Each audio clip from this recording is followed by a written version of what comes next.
tarde tengan todos ustedes. Bienvenidos una vez más a su programa, La Parte Fiscal de las Finanzas del Colegio de Contadores Públicos de Querétaro. Sean todos bienvenidos. El día de hoy no nos puede acompañar el presidente del Contador Público Certificado, Rafael, en virtud de que su agenda está un poco saturada. Desde aquí, Rafa, te mandamos un cordial saludo y mira, te guardamos la Coca-Cola con tu nombre, mira. Sí. Por acá anda. Ándele. Ay, a ver si me traes una. La localizamos. No era tan imposible. Señores, bienvenidos una vez más y vamos a continuar el día de hoy hablando un poco de la propuesta de reformas al Código Fiscal de la Federación. Es un análisis que hacemos un poco tanto tratando de ver por ahí algunas opciones que pudiéramos llegar a tener en el desarrollo en la aplicación de la ley sobre todo, ¿no? Mi estimado Sergio Ledesma, bienvenido una vez más. A la orden, amigo. Omar Pérez, amigo, un gusto. Les vamos a hablar un poquito. Checo. Vamos a hablar un poquito de esta parte. Nos quedamos la vez anterior con un tema que fue básicamente establecer qué incorporaciones iban importantes, ¿no? Entre ellos era el 49 bis. El certificado de sello digital es a raíz de un acto de molestia que emite la autoridad. La autoridad llega, emite un oficio, detecta alguna irregularidad, alguna inconsistencia en el marco normativo de cumplimiento de obligaciones del contribuyente, sea cual sea, y evidentemente te dice, bueno, en términos del artículo 17H bis, pues te voy a restringir el uso de tu certificado digital, ¿no? Uh-huh. Y empieza esta parte donde hay todo un proceso interesante, donde te dice, oye, ya la restricción ahí está, te voy a dar 40 días como contribuyente para que vengas a aclararlo, y si tú una vez que ingreses tu aclaración llenando un formato, yo te puedo reactivar tu certificado de sello digital. Hecho eso, la autoridad revisa la información, las manifestaciones, documentos que le habíamos entregado vía formato a través de la plataforma y emite una resolución. Si no alcanzamos a desvirtuar lo que vio nacer la restricción, prevalece el criterio y consecuentemente te aplican el 17H. ¿Qué quiere decir? Que es la suspensión definitiva del uso del certificado de sello digital.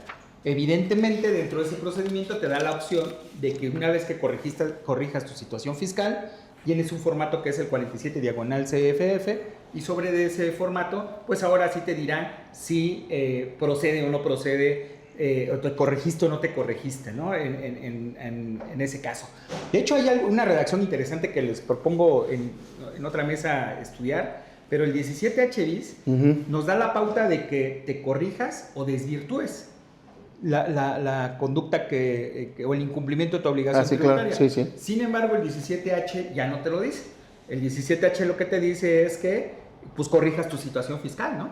De hecho, el formato que llenas en el 47/CFF, pues tiene esa situación, ¿no? Donde básicamente es corrígete. Como tip, yo sugeriría que los contribuyentes que estén en este proceso, pues traten de desvirtuar todavía en una segunda oportunidad, aplicando el 47/CFF, su situación fiscal, porque sí lo llegan a estudiar.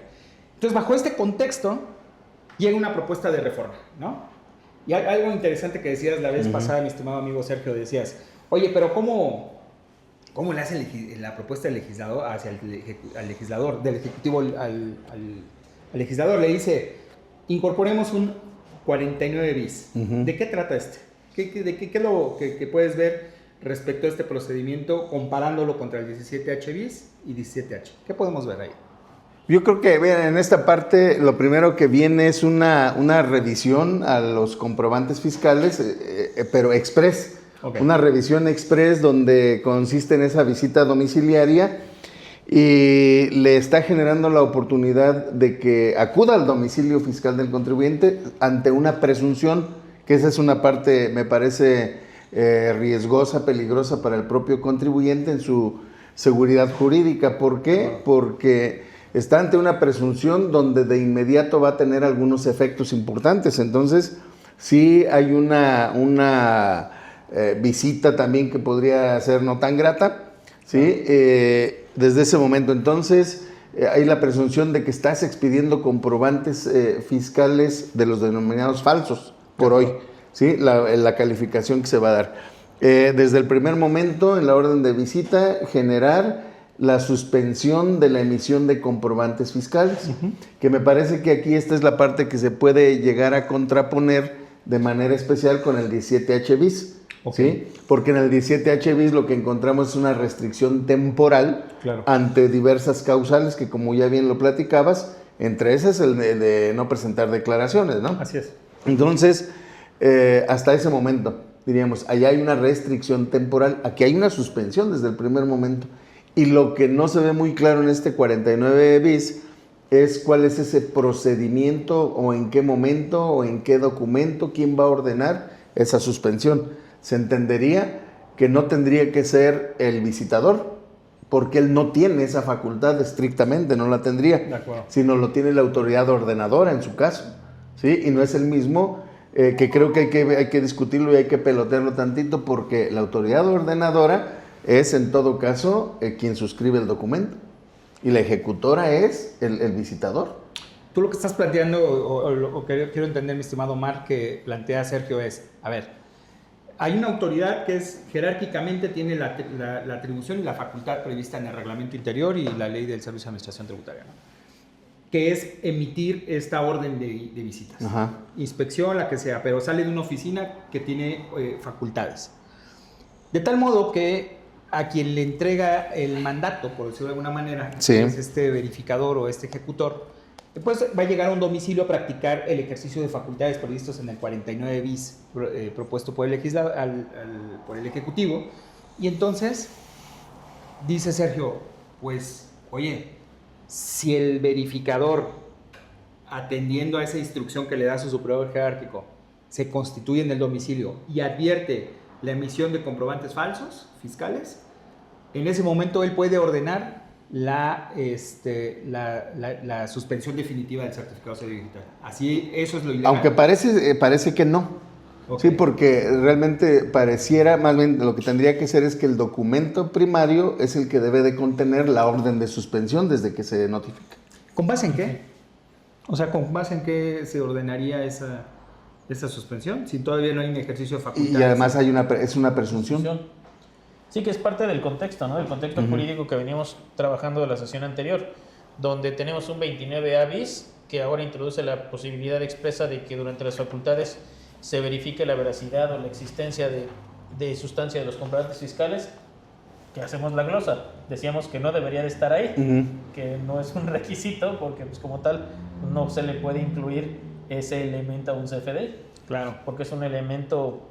Tres elementos distintos. Sí, ¿no? O sea, además es una situación que decíamos no es es etérea, es subjetiva. ¿Dónde anda? Ajá.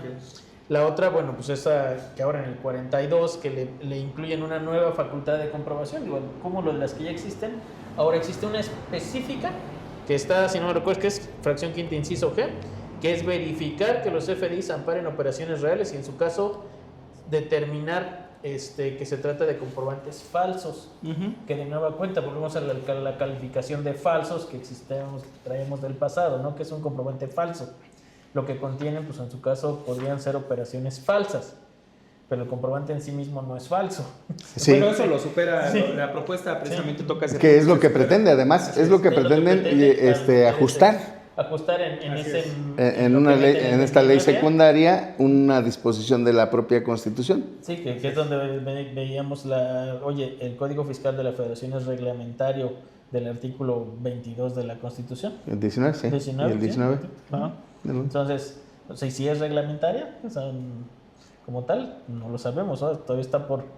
Yo mi juicio no, pero pues habrá que entenderlo.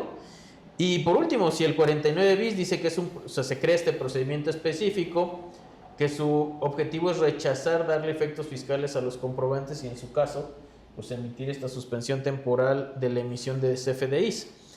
Y como bien lo mencionas, bueno, si ya teníamos un artículo específico que se dedica a analizar esa parte, claro, y regular esas situaciones, esta facultad adicional y que dentro del propio procedimiento se puede emitir una suspensión, ¿supera aquella? O sea, ¿supera las del 17?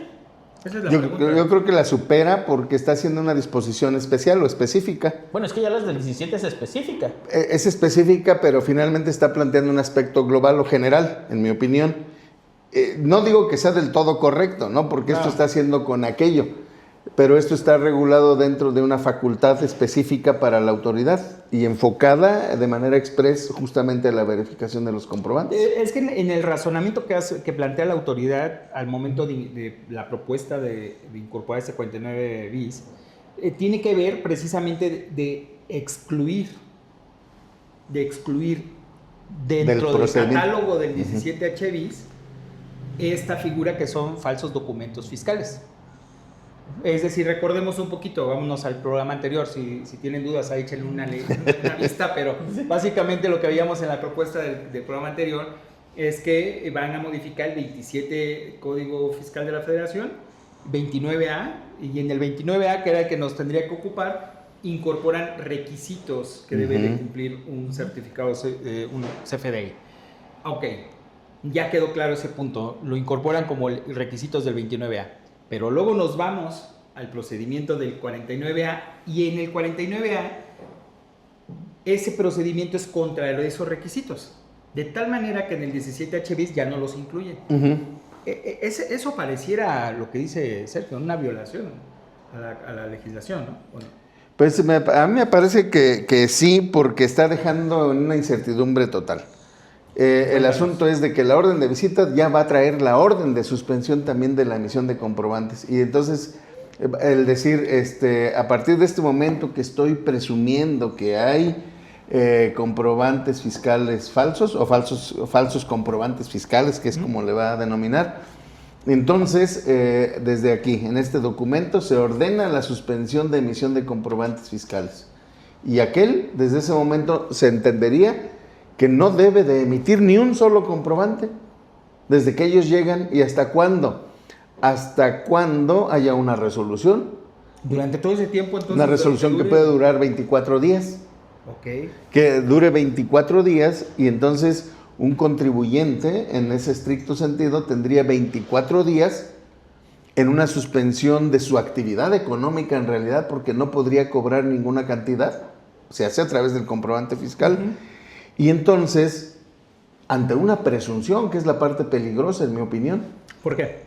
Porque finalmente la presunción, en este caso, si acepta prueba en contrario, porque puedo desvirtuarlo, entonces tendría que ser un tanto más expedito también esa verificación, ¿sí? Y no esperar precisamente una resolución hasta los 24 días, y que luego todavía le tenga que dejar al contribuyente en un riesgo de tener que acudir en un medio de defensa para poder, aún así, si el criterio administrativo no fuera suficiente, llegar hasta un criterio judicial.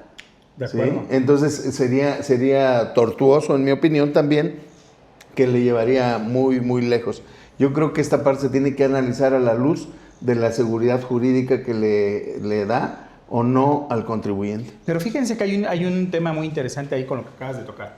A ver, si ustedes de repente, uno de sus clientes tuviera esta necesidad de acudir a una asesoría porque les restringieron y después le cancelaron o le suspendieron definitivamente el certificado de sello digital, si quisieras interponer un juicio de amparo indirecto, es desechado de plano. Sí.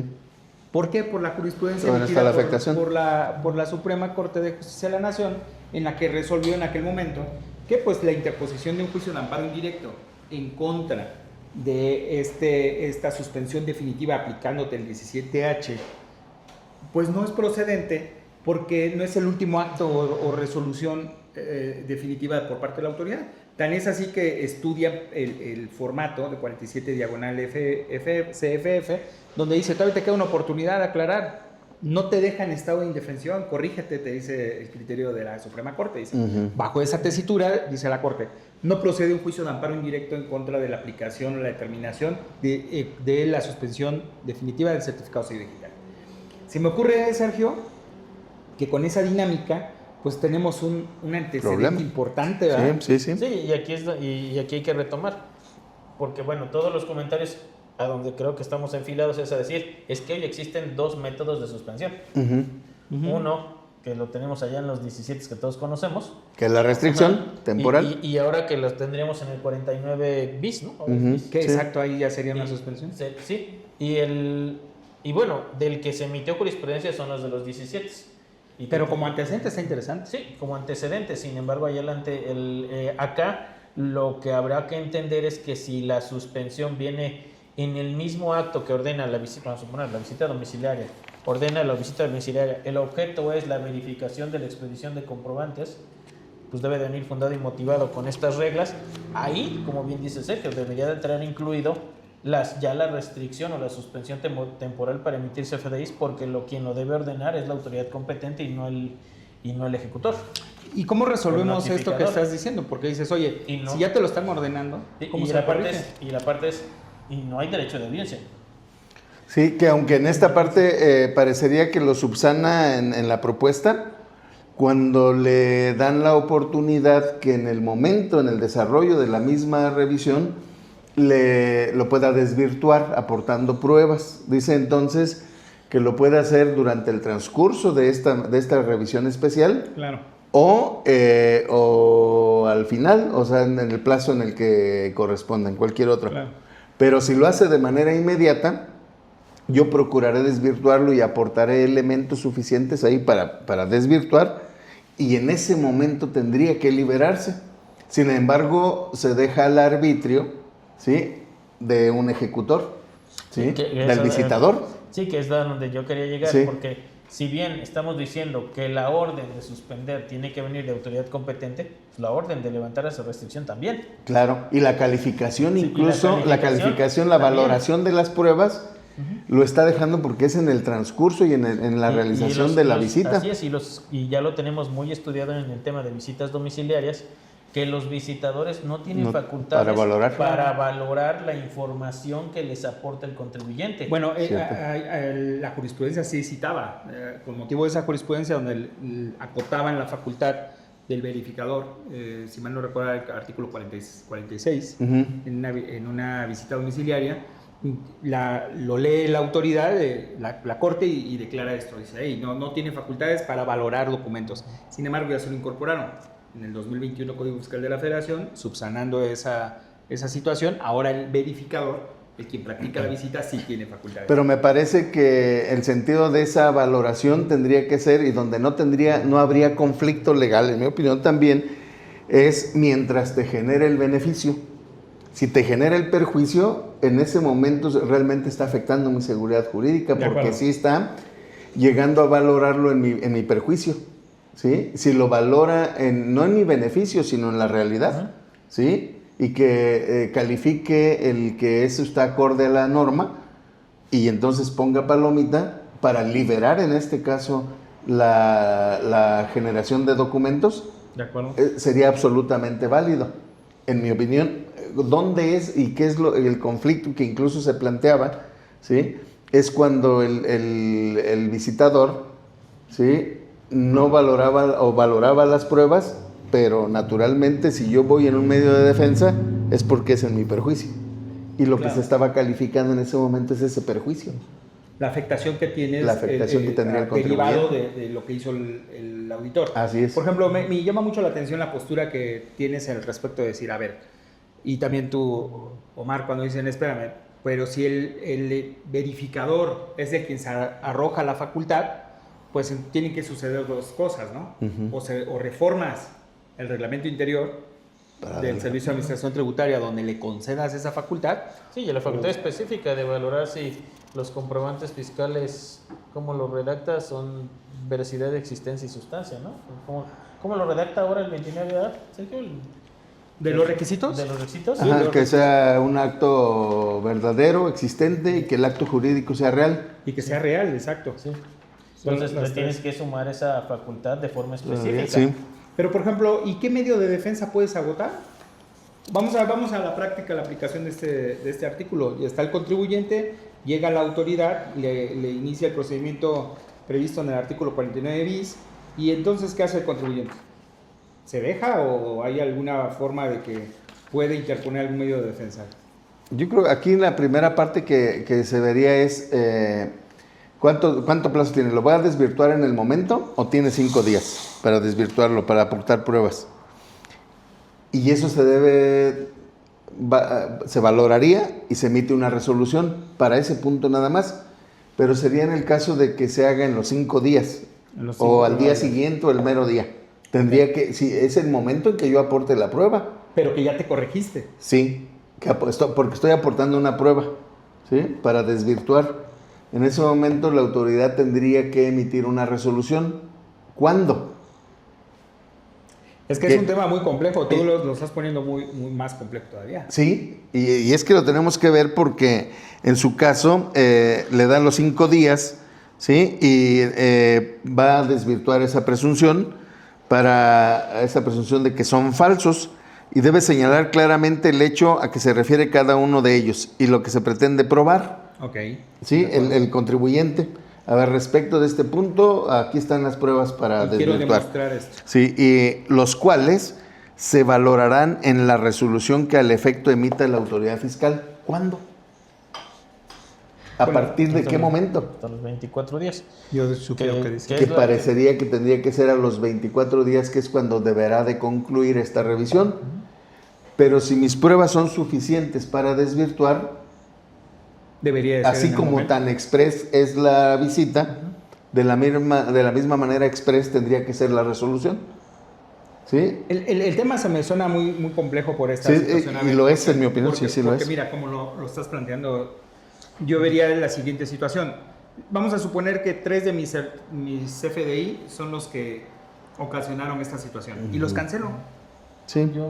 Sí, y que bueno, yo aquí quisiera acotar el tema de aportar pruebas, porque a mi consideración hay una violación al derecho el derecho del debido proceso en cuanto se refiere a la facultad para probar, el derecho a probar o el derecho de objetar, porque te señala que los medios de prueba que ofrezca el contribuyente deberán identificarse y adminicularse claramente con el hecho u observación que pretenda desvirtuar, como si se tratara de la contestación de una demanda, ¿no? Sí, claro. Y que contestas cada hecho y luego cada prueba la adminiculas con cada uno de esos hechos, y si no, se tendrá por no presentada. O sea, esas son reglas de derecho civil, Claro. como tal.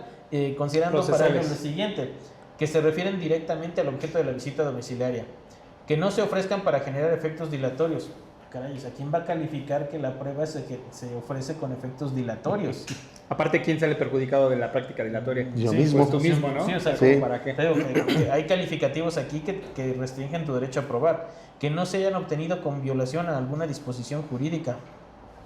¿Cómo vas a aportar pruebas ilícitas dentro de un procedimiento administrativo? Vamos, si la prueba ilícita tiene una naturaleza penal. 264 Código Nacional de Procedimientos Penales. O sea, y hay reglas muy claras de cuál es la prueba ilícita, y que generalmente recaen sobre las actuaciones procesales de la autoridad. Por supuesto, cómo recuperó la prueba, ¿no? Sí. Pero bueno, Es que el asunto es aquí que estas disposiciones van en un sentido sin un análisis Sí. y con un objetivo claro nada más. Sí, o sea, que no hayan sido Corrígete. declaradas nulas en algún procedimiento jurisdiccional o instancia administrativa. O sea, que tus medios de prueba fueron declarados nulos en otro juicio. Sí. Y referías, por ejemplo, también en el asunto, y entonces cómo me defiendo ahí en ese primer momento, que de ahí partimos, ¿no? momento, claro. Sí, que no tienes ni derecho En a ese probar. momento no hay más que ni siquiera una revaloración por parte de la autoridad respecto del acto ni Yo nada. sí quiero poner ese ejemplo. Imagínate ¿Por qué? que el que vio nacer el procedimiento fueron 3 facturas y las cancelas. Sí. ¿Ya te corregiste? ¿Está corregido? Sí, dejaste de darle efectos fiscales a ese comprobante. Porque además la autoridad tendría que, desde el primer momento, tendría que motivar, ¿sí? Porque prevalece. Y dar las razones suficientes que le llevaron a presumir que tú estás emitiendo falsos comprobantes fiscales. Sí, que esa es la Primero, razón porque es el primer supuesto que debe darse.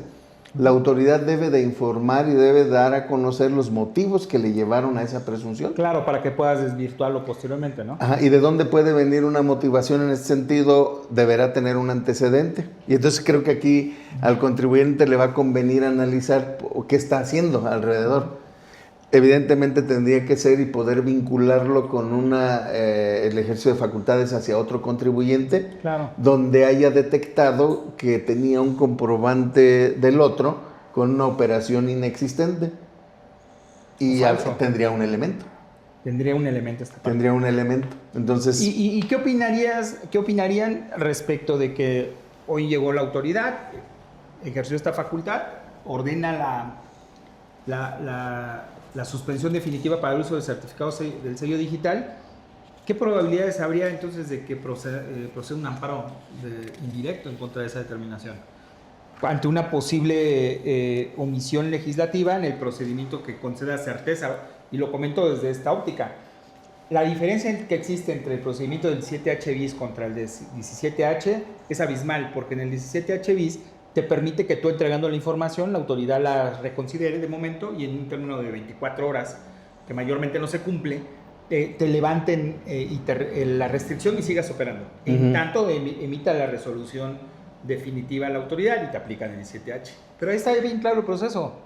Tienes un 17H bis que te protege, que te permite levantar dentro de 24 horas este procedimiento, esta restricción, y a llegarte a elementos para que se estudien de fondo. Aquí no hay así, no está esta parte. No, son solamente las pruebas que aportas y se valoran y una resolución.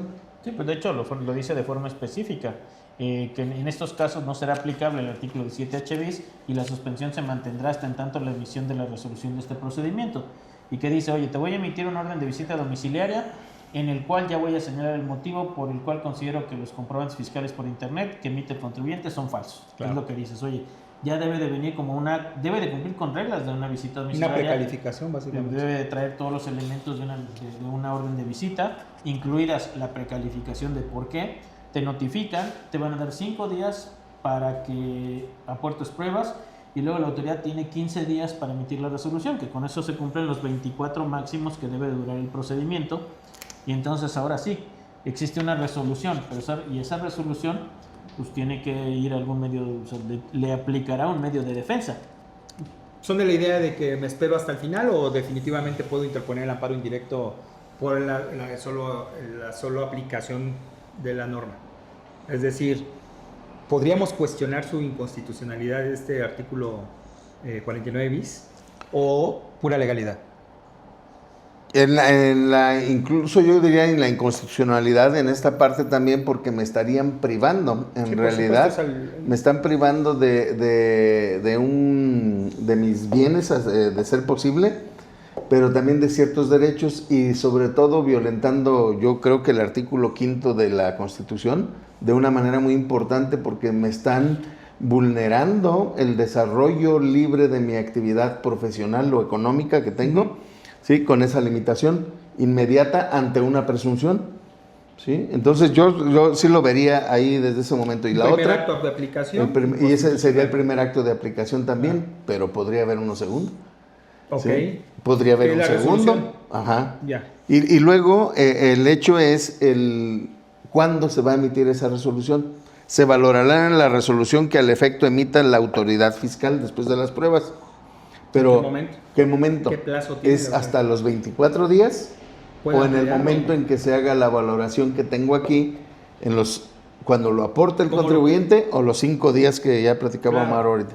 Como lo que pasa en el 17H bis, que ahí son 24 horas, ¿no? Sí, yo aquí lo veo claro en que dice que tienes 5 días para entregar medios de prueba. Así es. Y que luego tiene 15 días la autoridad para emitir la resolución, y entonces ahí tendrá, dice que en un plazo, lo cual deberá de durar un plazo máximo de 24, que es ahí donde te digo que cómo está integrado el plazo, porque a 24 le quito 15, me quedan 9, le quito 5, me quedan 4. ¿Qué pasó con esos 4 días que están en el limbo? O sea, esos 4 días, ¿qué es? ¿Esos 4 días es lo que durará la visita en el domicilio? ¿O esos 4 días se le suman a los 5 que tengo para contar finalmente pruebas? Se va a ir a los 24 porque vamos viendo las reglas. O sea, llega un día. Tienes 5 días. Y lleva 6. Y luego 15 para que te resuelvan, 20. Que sí está el plazo, ¿no? Está el plazo de los 15. Sí, ahí está. ¿Sí? 15 días, llevas 20 días, porque la autoridad tendrá un plazo de 15 días para resolver esa aportación de las pruebas. O sea, cuando menos son 20 días lo que tenemos ahí. 20 días. De afectación. Y son días hábiles. Entonces échale en tus días hábiles. Sí, por eso reitero, o sea, no me cuadran los días. Claro. Porque dice, el procedimiento a que se refiere este artículo se deberá concluir como máximo dentro de los 24 días e iniciará cuando se entregue la orden o en su caso cuando surta efecto su notificación y concluirá al emitirse la resolución correspondiente. Si yo tengo el día del... me notifican, surte efectos y luego viene mi día 1. Y con esa notificación, yo a esa notificación ya le tengo solamente 5 días para aportarle pruebas. Y entonces, si al fenecerse mis 5 días, inicia el plazo de 15 que tiene la autoridad para emitir resolución. Eso me da 20. Claro. Sí, llevas 20. Me llevo 20, no 24. Porque esos otros 4 días, ¿dónde están? O sea, aquí hay una incongruencia procesal. De acuerdo. Ahora bien, en cuanto a la parte de impugnarlo, yo creo que sí puedes impugnar el amparo indirecto cuando adviertas que la orden de visita domiciliaria no cumple con los requisitos mínimos de una orden de visita. Pero eso es legalidad, ¿no? Eso es legalidad, sí, pero yo no lo veo como un tema de inconstitucionalidad, porque creo yo aquí mal el procedimiento, pero te van a decir, hay un principio donde pues, no has agotado todas las instancias, este principio de definitividad, y pues si aquí dice que tienes que esperar a que haya que te van a dar una resolución, y bueno, y ya contra esa resolución, aquí no dice que haya un procedimiento para impugnar esa resolución, ¿eh? No dice. No. Entonces, pues tendremos que irnos a los procedimientos ordinarios y puede ser el recurso de revocación. Precisamente no sería motivo de un amparo indirecto como un derecho de audiencia. Claro, o sea, la redacción como tal vulnera la garantía, ¿no? de audiencia. O sea, como está puesta. En esa, y yo insistiría con ese artículo 5. Sí, claro, me sumaría a esa parte. Sí, yo hablo de la garantía de audiencia, pero también hablo del debido proceso y el derecho a probar. O sea, esa fracción sexta donde le mete calificativos a las pruebas, o sea, específicamente dice, que ya le leí, que se refieren directamente al objeto de la visita domiciliaria. Bueno, pues ¿quién lo va a calificar si se refieren o no? O sea, 2, que no se ofrezcan para generar efectos dilatorios. De nueva cuenta, ¿quién va a calificar si es un efecto dilatorio o no el ofrecer la prueba? Que no se hayan obtenido con violación a alguna disposición jurídica o que no hayan sido declaradas nulas en algún procedimiento jurisdiccional o instancia administrativa. O sea, estas reglas no son reglas de los medios de prueba de los que están en el Código Federal de Procedimientos Civiles, que son los de aplicación supletorias al Código. Estas son unas novedosas. Sí, totalmente. Estas sí creo que son violatorias del derecho al debido proceso y al derecho a probar. Creo que eso sí es inconstitucional del artículo. Me gusta ese análisis porque podría ser que tú intentando defenderte, pues te salgan con algún criterio, porque a raíz de eso nacería un criterio. Sin embargo, eso lo verías hasta la resolución final. Y bueno, y el tema del proceso que no suman los días. También es una violación a la certeza y seguridad jurídicas encaminadas precisamente al debido proceso. Los plazos que aquí no suman. Ok, y por ejemplo, vamos a superar esa parte. A lo mejor la constitucionalidad habría que entenderla en qué momento, ¿no? A lo mejor por el solo hecho de que te notifiquen y te suspendan, pues tienes oportunidad de entregar pruebas. Pero hay una resolución definitiva. Ahora, mi pregunta sería, está bien, la legislación no dice qué procede en contra de eso. Con nuestro conocimiento, ¿qué procedería?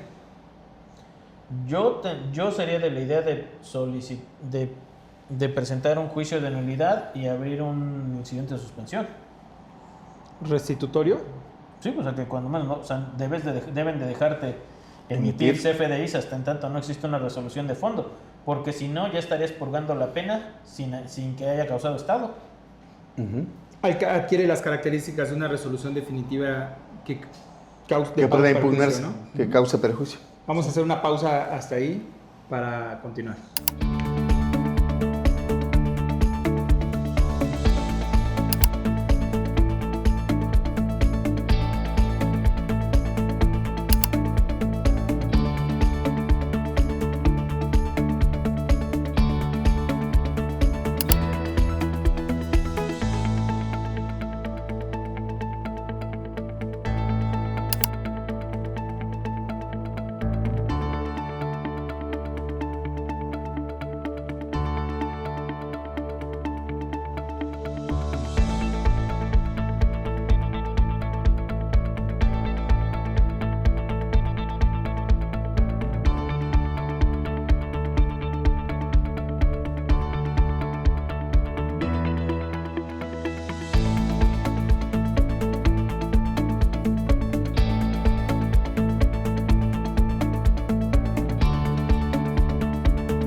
Entonces estábamos platicando esta posibilidad de repente qué va a suceder cuando te terminan de aplicar el artículo 49 bis. ¿Qué sucede? Medios de defensa. Hablamos en un primer momento de un amparo indirecto que será estudiado por sus peculiaridades, ¿no? Lo que plantea Omar, lo que plantea Sergio, lo que plantean todos los litigantes de la materia. Pero realmente, ¿qué puede hacer el contribuyente en contra de esta determinación? Hablamos procesalmente en cuanto a qué es lo que debe de atender. Ya tienes la resolución definitiva y prevalece el criterio de la autoridad en el 49 bis. Ya estamos en la resolución. En el definitiva. 24 días. De los 20, que son 24. De los 20 que son 24. Que es el plazo máximo. Que es el plazo Así máximo, es. que por eso vemos dónde están esos 4 días. Exacto. ¿Qué hacemos? A mi consideración, el único medio de defensa efectivo que podrías implementar sería el juicio contencioso, iniciando las medidas cautelares para pedir la suspensión del acto reclamado y mantener la litis del procedimiento, porque si no, pues si el acto te mantiene suspendido, pues estás purgando la pena sin que exista una resolución firme. ¿Adquiere las características de resolución definitiva emanada por una autoridad fiscal que lesione la esfera jurídica del contribuyente para una demanda de nulidad? En mi opinión, sí, porque está causando ya la afectación al contribuyente desde esta resolución. Si bien es cierto, no es determinante de un crédito fiscal, porque no lo es, pero sí hay la afectación directa y que puede ir en ese sentido. ¿Sí? Entonces, y no solamente para él, sino para terceros en un momento dado. Sí, porque habría que estudiar entonces en su defecto pues, lo que dice el reglamento, la ley orgánica del Tribunal Federal de Justicia Administrativa en su artículo 3, que habla precisamente de esto, ¿no? Todo lo que te lesione en la esfera jurídica del gobernado, ¿no? Entonces, sí, ok, coincidiría. No, incluso tiene efectos penales. Sí. Porque es lo que decía porque este mismo artículo Checo, ¿no? dice que pueden proceder, la Secretaría puede proceder penalmente. Y la parte importante es que ni siquiera lo está dejando de manera discrecional, sino que lo está dejando de una manera imperativa, diría, donde refiere que la Secretaría de Hacienda y Crédito Público procederá. Sí, o sea, ya no lo está dejando a que podrá presentar la querella o no, la presentará. ¿Sí? ¿Cómo dice? Vamos a ver qué es lo que dice exactamente. Dice, es la fracción 11ª. La Secretaría de Hacienda y Crédito Público procederá penalmente contra cualquier actividad relacionada con comprobantes fiscales declarados como falsos, en términos de lo dispuesto en el artículo 113 bis de este código. Pero resulta que el 113 bis, pues evidentemente, si lo observamos, en lo general, la Secretaría de Hacienda y Crédito Público, para presentar la querella, en términos del 113 bis de manera original, es discrecional. Y necesitas un elemento que es el cuánto. Y necesitas ese elemento, pero además del elemento, necesitas que se dé la causa o el tipo que está en el 113 bis. ¿Sí? Y luego entonces, dándose el 113 bis, no necesitaría la mención aquí. Pero ¿no te da la impresión de que está, como bien lo dices, prejuzgando inclusive que ya existe el delito? Sí. Sí, claro. O sea, lo volvemos a leer si quieres, porque está interesante. La fracción primera lo dice. Dice la 49 bis. Para los efectos de lo dispuesto en el artículo 42, primer párrafo, fracción quinta, inciso G de este código, las visitas domiciliarias se realizarán conforme a lo siguiente, fracción primera. En la orden de visita, la autoridad fiscal señalará el motivo por el cual presume que los comprobantes fiscales digitales por internet que emite el contribuyente son falsos. O sea, ya viene. También se ordenará la suspensión de la emisión de dichos comprobantes a partir de la entrega o notificación de la orden. Claro. En estos casos no será aplicable el artículo 17H bis de este código y la suspensión se mantendrá hasta la emisión de la resolución de este procedimiento. Por supuesto, y ahora nos vamos a la fracción decimoprimera. Y la decimoprimera es lo que dices, ¿no? Sí. Que dice, ¿cómo dice? En este caso es, la Secretaría de Hacienda y Crédito Público procederá penalmente contra cualquier actividad relacionada con comprobantes fiscales declarados como falsos. ¿Y la declaración de falsos quién lo hace? La autoridad administrativa en ese primer momento. ¿No podría existir por ahí una cuestión? Vaya, porque estás hablando de un delito, ¿no? Sí. ¿El delito cuál es? Pues el uso o la que cae en la hipótesis de documento falso, comprobante falso por internet, ¿no? En un momento determinado. Pero a ver, la duda sería la siguiente. ¿Tiene facultades la Secretaría de Hacienda y Crédito Público para hacer ese calificativo al documento?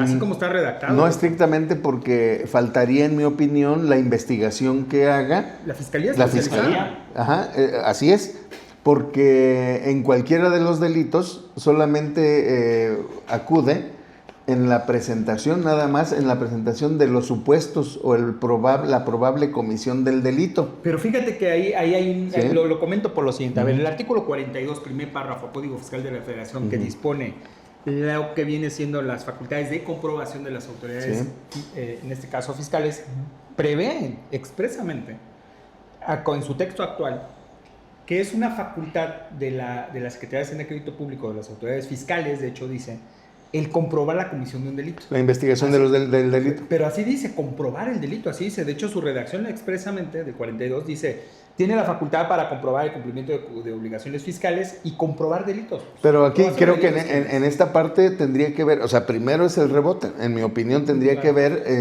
la presentación de la querella, la Fiscalía Especializada Y tiene el que comenzar la investigación y luego entonces apoyarse de la autoridad fiscal para investigar o comprobar la comisión del delito. Recabar datos de prueba, Sí. presentarlo Sí, pero- formalmente a un juez. Sí, pero el ejercicio de la acción penal está sujeta a las fiscalías. Así es. O sea, ellos tienen ese monopolio. O sea, la autoridad solamente puede ser coadyuvante. Y Ella en no principio comprueba. solamente va a aportar elementos para que en su caso inicie Y la investigación. quien califica los comprobantes como falsos es la fiscalía. Sí. Y bueno, en un momento determinado, hasta, si me lo permiten, con los antecedentes de impugnación que existen actualmente de documentos falsos, pues son los órganos jurisdiccionales quienes se pronuncian. Así es. Si es falso o no es falso. Tan es así que hay jurisprudencia al respecto, ¿no? Entonces, la falsedad del documento depositado en la apreciación de una autoridad se me hace un poco agresivo, por decirlo menos. Sí, que tendría que ser solamente para que se investigara. Pero le Sí, quitas el para la calificativo presentación falso. de la querella, para presentar la documentación. Claro, ya le ¿sí? quitas el calificativo La de documentación por las que la víctima supone que hay una afectación y está la comisión del delito en su perjuicio. Claro. Hasta ahí. Y entonces integra la carpeta, ¿sí? Y a partir de ahí la fiscalía hacer la investigación correspondiente, incluso para ver si ejercita la acción penal o no. Ujú. ¿Sí? Porque faltaría ese elemento, no basta con la presentación de la querella, Por supuesto. sino con el análisis de los elementos que se están aportando, Por supuesto. donde existiera duda o no existiera duda respecto de ello. Y luego entonces, antes de todo eso, de ejercer la acción penal, ¿qué pasaría? Que debe hacerse una investigación. ¿Y quién la ordenaría? La Fiscalía. Es todo un tema, porque imagínate que la fiscalía se apoye en este documento. Sí. Es decir, Pues aquí la como autoridad ya se sí, calificó de claro. falso allá, entonces lo es. Ya es falso. Lo está refiriendo la misma supuesta víctima. Así es, él la calificó. Sí, ya lo está calificando. Eso sí parte. Así Sí, es. llegó y dijo, Lo cual "Ay, siempre se ha dicho es que esto". no. O sea, ella No puede siempre ser. o sea, su función dentro del proceso penal es la de ser víctima.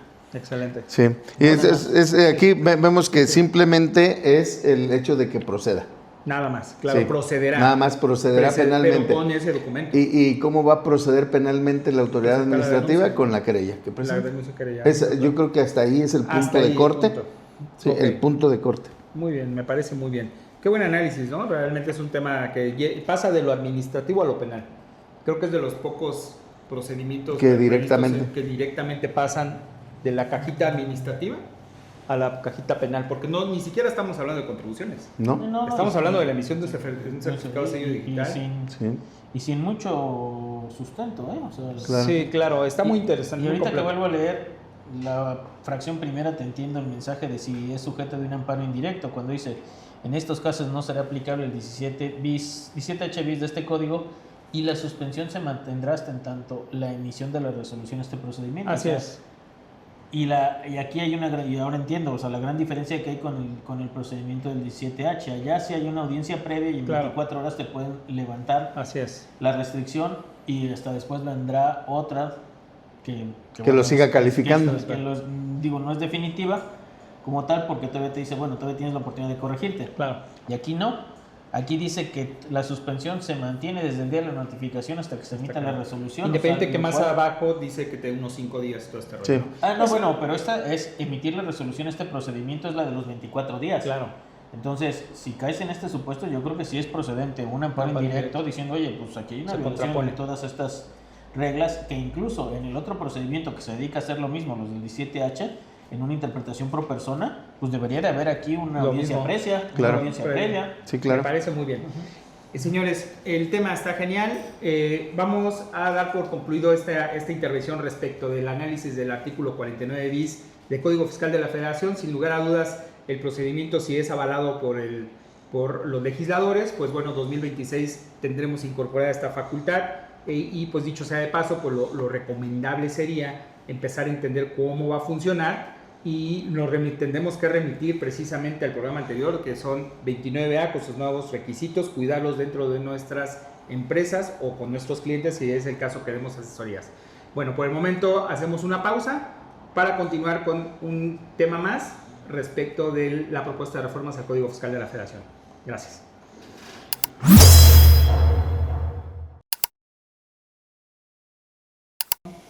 Pues muy bien, señores contadores, señoritas contadoras, continuamos con el análisis del Código Fiscal de la Federación y antes de ver los demás preceptos que tienen que verse con la materia impositiva, pareciera interesante hacer un análisis del recurso de revocación, este medio de defensa que tenemos actualmente vigente aún a este día, en el que básicamente el recurso de revocación es un instrumento que tiene el contribuyente para atacar cualquier resolución que desde su perspectiva o realmente bajo la esfera de derechos que tiene, pues puedan ser respetados estos derechos, ¿no?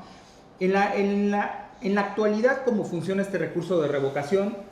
Pues básicamente tiene dos peculiaridades. Una de ellas, y un trámite normal, es que de repente puede darse el caso que pues desconozcamos cuál es el origen de la cantidad que pretende la autoridad, y puede ser por muchos motivos, aunque ustedes no lo crean, actualmente siguen dándose los mismos motivos del desconocimiento del crédito fiscal.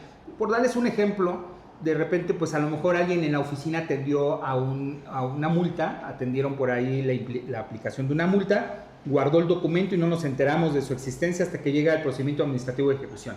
Actualmente, como se regula el recurso de revocación, nos permite acudir a esta instancia administrativa, a este medio de defensa, pues aduciendo que desconocemos el crédito fiscal, el origen, a quién se lo notificaron, vaya, es un argumento bastante recurrente, más de lo que ustedes pueden llegar a imaginar. Sin embargo, hay algo interesante, ¿no, mi estimado Sergio y Omar, respecto a la propuesta de reforma al artículo 124 del Código Fiscal de la Federación, en el que básicamente lo que pretenden es incorporar una fracción décima, que en un principio en la exposición de motivos, en la exposición de motivos de esta reforma, pues lo que dice es la improcedencia del recurso de revocación, ¿no? Uh-huh. ¿Qué onda con esto? O sea, está interesantito, ¿no? Como que la improcedencia cuando argumentemos que desconocemos el origen del crédito. ¿A qué se refiere? Claro, yo creo que aquí hay una parte que siempre existió de una manera muy especial cuando se alegaba el desconocimiento del acto o la resolución que contenía el crédito, podría ser, uh-huh, o que tenía la razón por la que estaba interponiendo el medio de defensa, el recurso. Ante el desconocimiento, la autoridad tendría que dármelo a conocer. Así es. ¿Sí? Darme a conocer todos los antecedentes desde la resolución, la notificación, la determinación, todo esto, para que aún ahí en ese momento, habiéndolo conocido, entonces procediera a defenderme. ¿Sí? Okay. Que era el contenido del artículo 129 históricamente del Código Fiscal, que dejaba esa posibilidad. Que todavía está, ¿no? No, 129 se derogó precisamente con la incorporación del buzón tributario. Bien. El buzón tributario históricamente también hay que ver que se eliminó para dejar esa parte subsanada, ¿no? Decir, claro, ahora ya no me van a poder decir que no lo conocen, porque el buzón tributario yo lo pongo ahí en el buzón, tienes 3 días para verlo, claro, si no los ves, en el cuarto día se entiende notificado, claro, lo hayas visto o no lo hayas visto, con las obligaciones que hay alrededor del buzón, el hecho de hacer la prueba, dar de alta el buzón, etcétera, como obligatorio, porque es el medio de comunicación. Sin embargo, no todas las notificaciones, no, ¿sí? Todas. Aquí es la parte que habría que ver y es donde se afecta con este documento, con esta variación. no todos están en el buzón tributario. Podría haber alguna otra notificación que me causara afectación en la esfera jurídica y no conocerlo. Y es muy dado, por ejemplo, la determinación de un crédito fiscal derivado del ejercicio de facultades de comprobación, artículo 42, fracción tercera, que sería una visita domiciliaria. Sí. Entonces, imagínate el caso donde llega la autoridad con su última acta final y la pretende notificar o la notifica, ¿no? Entonces, ahí ya está un crédito fiscal y a lo mejor el contribuyente verdaderamente desconoce quién recibió la notificación. Tienes una caseta de vigilancia en la cual dejaron esta notificación. O no se notificó. O no se notificó. O no la conozco también. Por supuesto. Entonces, sí puede darse el supuesto todavía. Sí. No todo sí. es buzón tributario, me refiero prácticamente a la visita domiciliaria y donde la autoridad está obligada a levantar un acta final, ¿no? Así Entonces, bajo esas circunstancias, pues ahora sí, el 124, fracción décima, Así donde es. dice, oye, Omar, si manifiestas que desconoces el origen del crédito, proponen que este sea una causal de improcedencia. improcedencia. Sí, hay que entender que hace unos momentos mencionabas, todo el mundo tiene derecho a conocer o a desconocer un acto.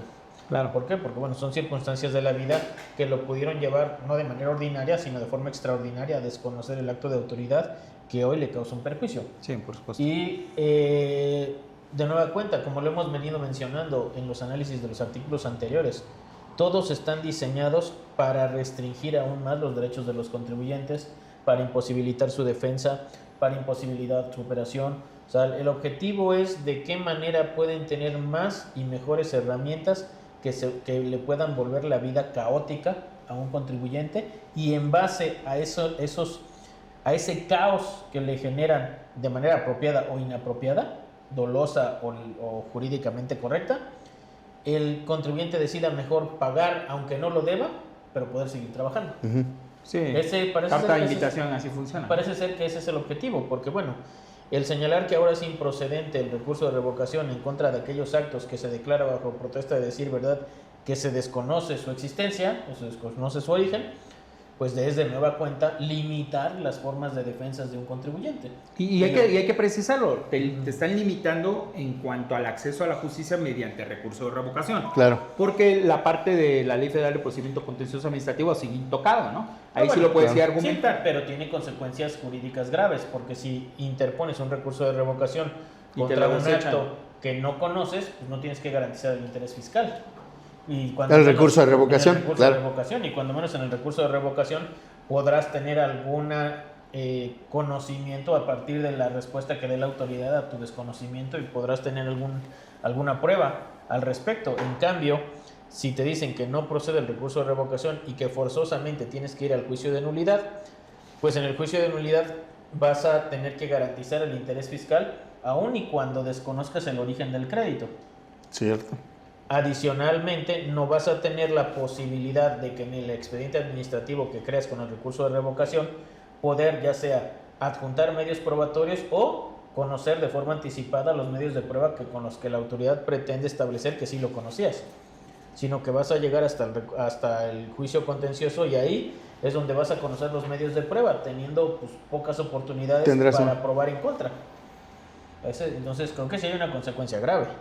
O sea, no solamente es incorporarle esta causal de improcedencia. no solamente es perder la vía administrativa, pues es perder hasta una oportunidad de defensa, una oportunidad de probar. Yo creo que sí se vulnera definitivamente el derecho ahí a la defensa, se limita, porque hay una circunstancia absolutamente real.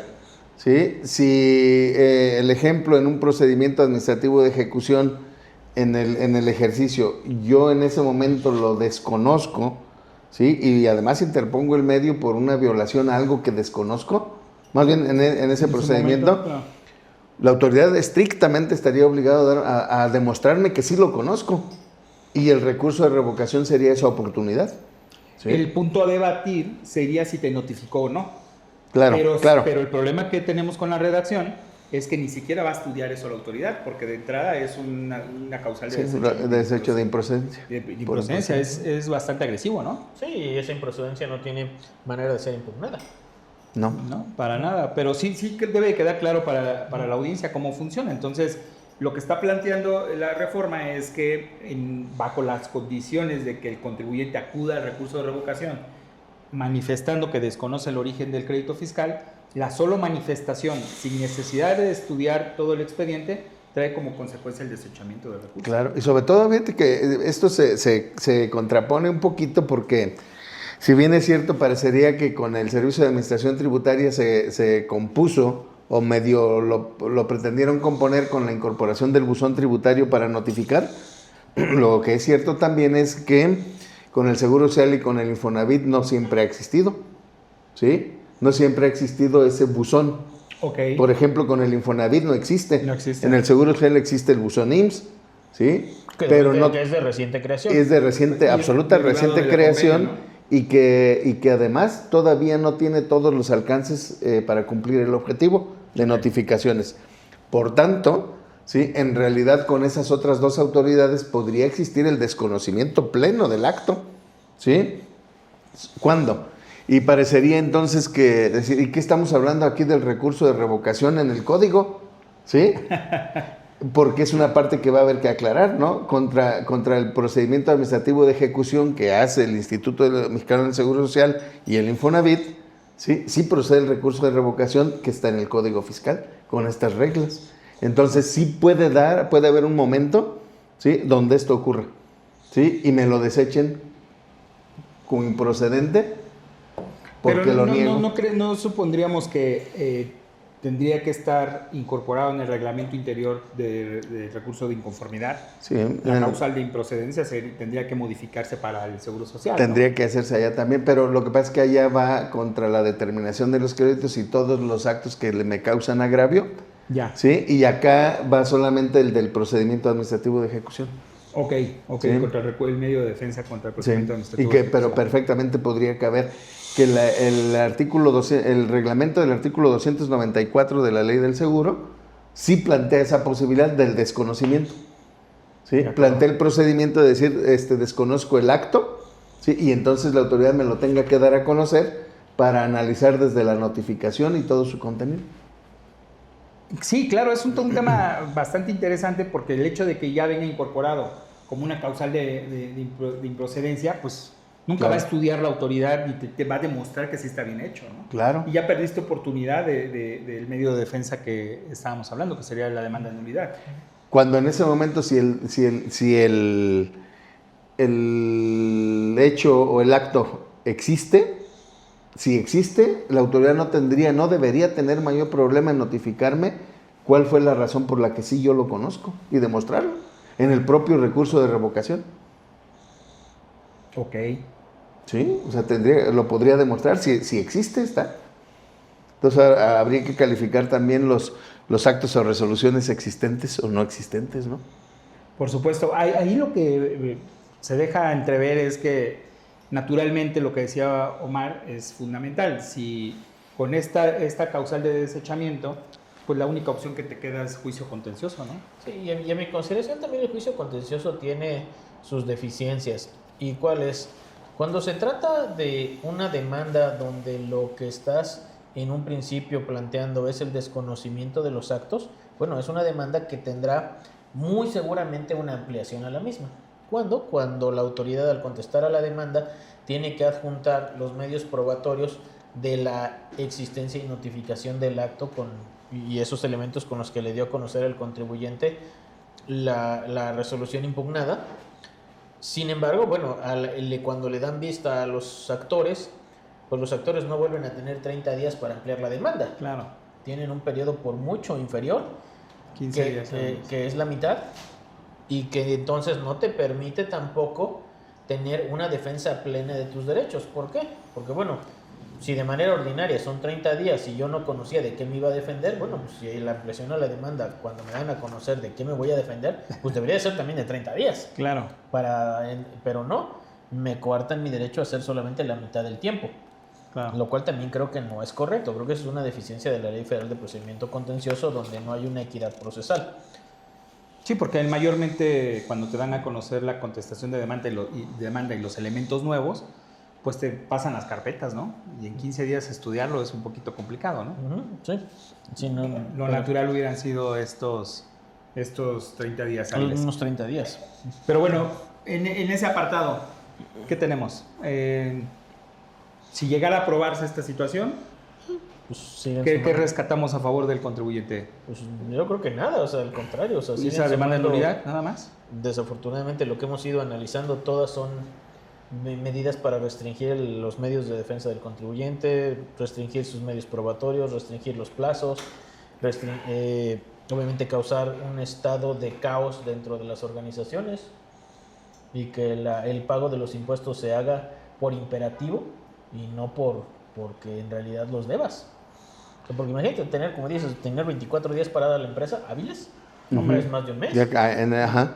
Y aquí sobre todo que se estaría limitando y eliminando incluso en esta circunstancia una instancia. Una instancia, así Una es. instancia para el contribuyente, porque si bien podrías tener 3, ¿sí? Pues ya nomás te quedaron 2. ¿No? Claro.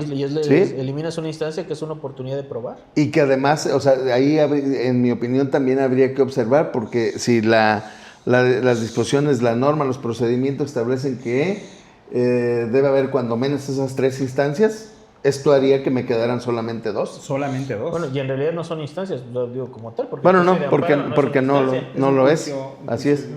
Sin embargo, bueno, para los efectos sí contarían los 3 momentos Claro, donde 3 me puedo momentos, defender. por supuesto, en los que puedes ejercer la defensa, que es recurso de revocación, demanda de nulidad y amparo directo, ¿no? Y me estaría eliminando 1, ¿sí? Sí, se volvería. Cuando existen elementos. Cuando existen elementos para demostrar ahora, que yo no lo conozco. Pero Sería imagínate, inconstitucional una vía de esta naturaleza porque es una instancia. Así es. pero a ver, ¿y qué sucede si el Tribunal Federal de Justicia Administrativa, yo de repente digo, ¿sabes qué? Por estrategia no te conviene recurso de revocación porque te lo van a desechar, pero demanda de nulidad, juicio contencioso administrativo te da la razón y te dice, ¿sí?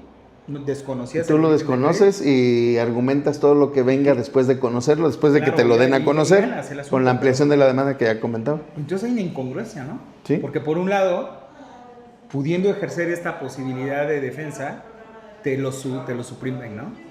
Porque además voy a llegar al contencioso, ¿sí? Pudiendo. No hay duda, porque allá no tengo esa limitante. Ahí no está esa limitante, exacto. No le demos ideas al Ajá. legislador, ¿eh? Pero finalmente, entonces, mira, ¿para qué poner una traba? Porque en algún tiempo se refería de que, ¿por qué presento el recurso de revocación si siempre lo van a confirmar? Van a confirmar el acto, la resolución. Y lo confirmaban, yo creo que habría unas razones para no generar un antecedente en el aspecto administrativo. Claro. Para que después viniera la misma razón. ¿Sí? Claro. Pero creo que después fue cambiando un poquititito y que siempre llega a ser conveniente, no siempre, hacer el análisis de presentarlo para conocer el acto. Y un momento también importante para poder aportar ahí los elementos que existieran. Y bueno, fríamente luego precluyen algunos derechos ahí. Ok. ¿Sí? Está interesante porque Sí. vaya, al final del día inclusive, si bien es cierto que algunos instrumentos ante Prodecon no suspenden el procedimiento administrativo de ejecución que pueda derivar, pues como estrategia de repente puedes acudir a Prodecon para que se te dé información a través de una queja, ¿no? Sí, claro. Claro, y podría, ya conociendo formalmente la existencia de crédito fiscal o el acto de molestia, por los medios de defensa, y a lo mejor ahí te saltas ese argumento, ¿no? Pero Sí. vaya, sería ponerlo a consideración de los contribuyentes al momento que tengan que ejercer este derecho. Muy bien, pues está interesante este punto. Vamos a pasar al que sigue, si les parece muy bien, y vamos a hablar un poco de... Pues continuamos con el análisis de las propuestas de reforma. Nada más retomo lo que decías hace unos minutos, mi estimado Omar, cuando veíamos las causales de desechamiento incorporadas al Código Fiscal de la Federación en el 121, donde dicen, oye, pues si manifiestas que desconoces el acto, desechamiento, causal de desechamiento. Pero decías algo interesante, Omar, decías, es que el interponer el recurso de revocación te permite que lleves el proceso sin garantía del interés fiscal. Yo sugiero que analicemos con mucha calma el artículo 144 del Código Fiscal de la Federación reformado, porque en uno de sus apartados, en una de sus reformas muy sutil, que solo suprimen la idea central, dice lo siguiente. Este 144 pues básicamente nos dice que no se ejecutan las garantías cuando el procedimiento de ejecución. El procedimiento administrativo de ejecución te dice no se va a llevar a cabo ese procedimiento ni vas a garantizar cuando hayas interpuesto medios de defensa. Actualmente así dice así. Y que viene, o sea, era lo que decía Omar, hoy no tengo que garantizar, pero si entra esta reforma, vamos a entrar en este conflicto. Dice actualmente, como está redactado el Código Fiscal de la Federación, dice: cuando el contribuyente hubiera interpuesto en tiempo y forma el recurso de revocación establecido en este código o los recursos de inconformidad establecidos en los artículos 294 de la Ley del Seguro Social y 52 de la Ley del Instituto del Fondo Nacional de la Vivienda para los Trabajadores, no estará obligado a exhibir la garantía correspondiente, sino en su caso, hasta que sea resuelto cualquiera de los medios de defensa señalados en el presente artículo. Estamos hablando del 144. Sí. En la redacción propuesta por el Ejecutivo dice, nada más suprimen recurso de revocación. Dice así: cuando el contribuyente hubiera interpuesto en tiempo y forma los recursos de inconformidad y deja fuera al recurso de revocación. Y eso implica que si deja fuera el recurso de revocación, ahora sí tengas que garantizar el interés fiscal. Desde el primer momento. Sí. Desde el primer momento. ¿Qué opinan de eso? ¿Qué te puedo decir? Pues es una mancha más al tigre. O sea, si estamos buscando la manera de cómo coartar la posibilidad del contribuyente de defenderse, bueno, pues creo que ese era su último bastión, el de presentar un recurso de revocación buscando obtener en esa instancia la posibilidad de probar aún mejor sus elementos de sus excepciones, y al mismo tiempo no tener la carga económica de que garantizar el interés fiscal, sobre el cual en su momento entendemos no tiene él en su análisis razón de por qué pagarlo. Claro. Y el que o garantizarlo, que es el caso. O garantizarlo. Y bueno, y al final garantizar el interés fiscal es una carga que el contribuyente que se quiera defender ahora pues la va a tener que asumir. Sí, porque actualmente, como está redactado, no tienes que garantizar si optas por recurso de revocación. Así es. No tienes por qué garantizar. Con este texto, el 144, y esa suprimen esta parte, pues bueno, es evidente que si optas por recurso de revocación, pues tendrás que garantizar. Y tú tienes un comentario interesante respecto a las garantías del 141, ¿no? Que también se están reformando. Sí, pero finalmente yo creo que, todavía aquí con este recurso de revocación es el hecho de darle una facilidad al contribuyente, tomando en consideración que en sí el recurso de revocación es una revisión de los propios actos de la autoridad administrativa. Entonces, particularmente su naturaleza sería no requerir esa garantía porque apenas estamos revisando los actos de ambos, ¿sí? Y entonces, ¿cómo voy a garantizar algo respecto de una revisión entre nosotros? Estamos ante la autocomposición, o sea, es una autocomposición de uno o del otro. Claro, vamos a negociar, o sea, vamos a analizar mi caso. Sí. ¿Y por qué razón tendría que garantizar? Y es tanto como que la autoridad va a decir, sí lo reviso mis propios actos, pero garantiza. Garantiza. Y entonces, ¿qué van a hacer algunas personas? O lo van a pagar e impugnar a la vez, que sería válido, ¿no? Sería válido. Contra montos razonables, ¿no? Porque, sí, no, tampoco de pronto no vas a... Si no, pregúntale al amigo de la televisora a ver qué onda. A sacar todo, entonces va a ser complicado, ¿sí? Aquí, en ese punto, entonces, es quitar la referencia en esta parte de las garantías al recurso de revocación. Y otra modificaciones importantes que ya bien lo referías, ahora tener que ver ya con el 141 del código, que en sí lo que tenemos ahí son las formas de garantizar. Creo que es importante que cuando los contribuyentes, y lo tomen en consideración, cuando el contribuyente solicite la suspensión del procedimiento administrativo de ejecución, no se olviden de garantizar. Claro. Sí, porque a veces se comete el error de solicitar la suspensión, pero no garantizó. Cuando estás en juicio contencioso. O en el contencioso, o incluso en algún pago diferido, en parcialidades, o con prórroga, o alguna otra situación, donde solicito la suspensión, pero no garantizo, y entonces rapidito está ahí. Te lo niegan, ¿sí? ¿verdad? Y con el 141, ese es el alcance donde se modifica y se quita la posibilidad de que dentro de las garantías que puedo dejar esté el depósito en dinero. Okay. Cuando el dinero por sí pues es lo más líquido que existe respecto de una garantía. Pero estaríamos de acuerdo que pues a lo mejor no lo podías cobrar hasta que no se resolviera. Pues sí, porque sigue siendo una garantía, o sea, no pueden disponer de él, pero finalmente es una cantidad de dinero. Claro, y es estaría rápido de liquidar. Sí, que ahí siempre cuando decían, oye, bueno, tengo el dinero para garantizar, dices, no, pues mejor págalo. Porque no. la garantía tienes que seguir incrementándole los recargos cada año. Claro. Sí, y si lo pagas, si no. lo pagas ya, y se acabó de momento el problema, y el día de mañana que se tenga una resolución positiva recuperarás ese importe con algún extra. Con actualización. Y nada más. Sí, claro. Pero la estructura del 141 está bastante interesante, porque Sí. cuando lo comparamos en su redacción contra la redacción actual contra la que propusieron, pues ahí nos deja ver que pues, la autoridad va por una prelación, ¿no? Sí. Va por una prelación de garantías. Anteriormente tenías que tú podías optar por cualquiera de las formas de garantizar el interés fiscal. Actualmente con la propuesta, pues no. Y que lleva un orden. Que lleva un orden. Bien dices, porque antes refería cómo los contribuyentes podrán garantizar el interés fiscal, etcétera, etcétera, etcétera.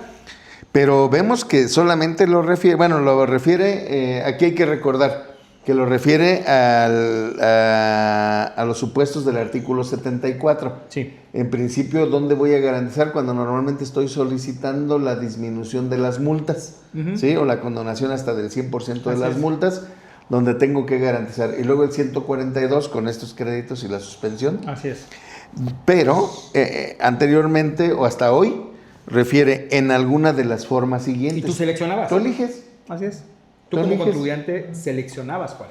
Que es diferente, es yo elijo para garantizar. La autoridad tendría que seguir ese mismo orden para garantizarse. Sí, que ya es otro momento, ¿no? Pero resulta que hoy con este 141 ya no es que se dé en alguna de las formas siguientes, sino en el orden obligatorio siguiente. Y lo primero es billete de depósito. Sí, el billete de depósito que implica un trámite ante una institución. Y luego el otro punto, ¿no? Refiere ante la institución autorizada. ¿Quién? ¿Quién autoriza a esa institución o cuáles son? Bueno, en la exposición de motivos habría que echarle una leidita, pero está bien interesante que querían. menciona al Banco. Por hoy se quiere que sea el único. O sea, Sí, ahí no, dice. y en la habría que exposición de entender motivos. que el Banco del Bienestar, cuando que quieres hacer, que es el que se utiliza para depositar las fianzas en tribunales del Poder Judicial, solamente reciben el dinero en efectivo. Ujú. Entonces, ¿cómo les vas a llevar 3 millones de pesos del depósito en efectivo, no? O sea, es hasta contrario a la Ley Federal de Prevención del Lavado de Dinero, andar moviendo esas cantidades. Claro. Habría que ver las reglas que van a salir de ahí, ¿no? Sí. Pero bueno, en el orden que proponen, pues está el billete de depósito, carta de crédito emitida ¿Por la quién? institución. Así es, por la carta de crédito, por la institución que no estaba planteada, hasta hoy no está planteada la carta de crédito. ¿Sí? Pero finalmente una institución también te lo puede otorgar a la empresa si tiene esa capacidad de pago o de generar. Eso nos lleva a que la empresa debe tener sus finanzas saludables, ¿no? Sí. Si quisiéramos acceder a esta carta de crédito, por ejemplo, naturalmente, pues debemos de tener estados financieros sólidos. ¿no? Ok, ¿qué más? La prenda también la modificaron. Estaba la prenda y la hipoteca específicamente, Es- pero ahora la modificación que hay para garantizar es de que hace algunas excepciones y puntualiza respecto de algunos bienes inmuebles. El hecho de no aceptar los intangibles, ¿sí? como garantía. Así es. Lo deja también para pues, asegurar una mayor cantidad en lo que tiene en su mano. De ¿sí? acuerdo. Y luego hace una calificación o de las excepciones también de cuáles no pueden ser los inmuebles con características del predio rústico, que con eso no lo puedo garantizar. Ujú. ¿Sí? Entonces, con esta calificación que platicaba Omar, de los lo bienes rústico, rústicos, ¿no? ¿no? Sí, que esos tienen que ver con las cartas de desarrollo urbano de los municipios. Son donde establecen si una zona es de predios urbanos o de predios rústicos. Qué interesante. Yo que estaba comprando terrenos de bajo costo para luego garantizar. ¿no? Si no son rústicos, la puedes La librar puedo para tu librar. garantía, pero primero no caigas en la determinación del crédito para que no te falle. Al ritmo que vamos, cualquier actividad te va a colocar ahí. Sí, y resulta que yo creo que aquí también es importante identificar cómo siempre ha sido posible el embargo en la vía administrativa. Y realmente en la vía administrativa tú propones, ¿sí? Tú propones. Y en esa propuesta de lo que estoy garantizando, entonces está incorporando la posibilidad de que yo deje como garantía la negociación. ¿Sí? Ok. La negociación, aunque normalmente, veamos aquí hay una diferencia importante porque el 157 del Código establece los bienes que no son susceptibles de embargo. De acuerdo. ¿sí? Y entonces allá refiere que la maquinaria, los equipos necesarios para la realización de las actividades, a menos de que se haga conjuntamente con la negociación, ¿sí? Entonces eso lo hace allá en el procedimiento administrativo de ejecución, 157, para exceptuarlos, ¿sí? Claro. La maquinaria. Pero aquí estoy hablando ahora ya de la amplitud del embargo de la negociación por sí. Ni siquiera es el embargo o la intervención a la caja, ¿no? que habría que ver que el embargo a la negociación implicaría una intervención a la administración. Que es lo complejo de esta reforma, tiene que ver que estamos hablando en del capítulo 141, estamos hablando del derecho que tiene el contribuyente de garantizar el interés fiscal. Sí, y en Porque este me voy a pelear, ¿no? Sí, Voy a impugnar. Y en este caso lo estoy haciendo yo. Así es. Y yo creo que habría que observar que aquí cuando pongo como en el embargo en la vía administrativa de la propia negociación, ¿sí? Por sí, es una simple garantía que estoy teniendo ahí. A diferencia de lo que tengo en el procedimiento administrativo de ejecución Que con la está en negociación, 157, claro. donde el interventor sí puede ir retirando y separando el 10%. Para cobrarse. Para porque ahí ya cobrarse. estás cobrando. Ahí ya está cobrando. Aquí no. Es garantía. Y me parece que es importante hacer esa identificación. Bastante Esta es importante. garantía y el otro es intervención. Así es. Así es, Y intervención. aquí, aunque la negociación es completita. ¿Y te quedas como depositario? Sí, porque es la negociación finalmente y entonces yo tendría que seguirla administrando. Y creo, otra vez hay otra recomendación importante porque a veces el contribuyente puede decir, pues embárgame esto. Yo lo estoy proponiendo, la parte que queda es embárgame esto. Y decir, luego no pago, al ejemplo en un pago en parcialidades o diferido, ¿no? Bueno, aquí está la garantía, embargo, en la vía administrativa. ¿Qué es? Pues esta máquina que pesa o mide 6x4. Y algunas personas dicen, pues sí, total, incumplir, pues llévatela. Claro. Piensan que no se la pueden llevar. Y ahí ya no opera esta imposibilidad o la protección que tiene el 157 de que la maquinaria no sea susceptible de embargo. Porque tú lo propusiste, claro. no ellos. No, ahí es la diferencia. Es la diferencia importante, entonces hay que ponerlo ahí, porque en ese momento, si la autoridad pretendiera inmovilizar esa maquinaria, pues se puede llevar la parte que considere. Por supuesto. Y quedaría sin operación esa máquina. Claro que si la saca con una grúa y todo este rollo, estoy yendo a un extremo, pero créanme que se lo estoy platicando por una situación, por conocimiento de causa. ¿Sí? El contribuyente pensaba que, no, pues total les doy eso y no pago y ya, a ver, llévatelo. Pues no me lo voy a llevar todo, pero me puedo llevar esta partecita. Que es la que cuesta. Que es la que cuesta. Qué interesante. Ya no se opera. Oye, entonces ¿qué más ahí tenemos? no puedo alegar esa excepción del embargo. Sí, porque Yo lo aporté. Tú lo aportaste, ¿verdad? Claro que sí. Pues básicamente son los temas que teníamos preparados para el día de hoy, porque estamos hablando de la propuesta de reforma al 121 en cuanto al desechamiento del recurso de revocación. 124. El 124. Y estamos hablando de, 124 como causales de desechamiento, y estamos hablando del 144 en este apartado donde suprimen que quedas eximido de la garantía del interés fiscal, y por lo tanto si optas por recurso de revocación también tienes que garantizar. Y lo más importante tal vez es que ahora en el 141 ponen un orden obligatorio de cómo vas a garantizar de prelación y obligan al Tribunal Federal de Justicia Administrativa de seguir ese orden. Claro. Con la propuesta de reforma dicen, la garantía del interés fiscal cuando optes por una demanda de nulidad tiene que ser la misma que el 141. Sí. Entonces, como que lo queramos ver, estamos ante un evento interesante. Y el primero, o sea que esto te llevaría estrictamente a que siempre tengas que garantizar en primer momento con un billete de depósito. Yo así lo leo, porque así dice. En el orden. En el orden. El billete de depósito. Así es. Posteriormente. El problema aquí, bueno, no es problema, pero el billete de depósito. ¿En qué momento me puedo yo pasar al segundo? Dice que hasta el importe máximo de tu capacidad económica. Así es, en esa imposibilidad práctica o económica. Porque también habría que recordar que hay una excepción para garantizar o para el embargo. La garantía alcanza hasta lo que tienes. Y si no tienes más, pues hasta ahí se queda. Que por cierto, yo creo que habría que considerar la cuestión de los terceros. Okay. Se oye frío, pero voy a referir. Fíjate que yo sí he recibido sentencias en el tribunal cuando se piden estas medidas. Ah, sí, claro, los contratos, ¿no? No, donde incluso, o sea, que son de esos créditos cuantiosos multimillonarios, donde no hay poder humano que pueda garantizar esas cifras. Claro. Y que el tribunal fiscal sí hace un análisis objetivo y señala, bueno, pues te piden que garantices 100 millones y la empresa vale 5, o sea, Es todo lo que tienes. o sea, no hay, Claro. o sea, es más, te eximo de garantizar, porque si te pido garantizar dejas de operar. Se acaba. Sí, claro. Y nada más te pido que hagas un informe mensual. Sí. Bueno, y nada más recordar que van a emitirse reglas, ¿no? Sí. Nos remiten en el reglamento del Código Fiscal de la Federación, sí hay que regular esta parte. Y muy probablemente también resolución de miscelánea fiscal complementa esto. Y fíjate, iba a esta parte porque resulta que luego, dentro de las garantías, una obligación solidaria asumida por tercero que compruebe su idoneidad o solvencia. ¿Suena bien? Suena bien coqueto, ya existe. Suena muy coqueto.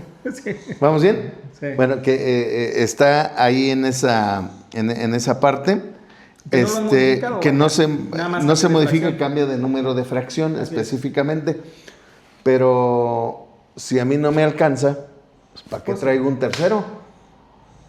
Es tu garantía. En algún momento me tocó garantizar con un tercero, que era la hija de esta persona. Y bueno, para empezar es un tema, ¿no? Sí. Por la idoneidad y la valoración de los muebles y la suficiencia económica para garantizar. Al final sí no lo aceptaron, pero después de una serie de procedimientos de juicio. Y luego vendrán los riesgos. Si aquel llega a incumplir o a no serle favorable una resolución, la garantía se tendría que hacer efectiva.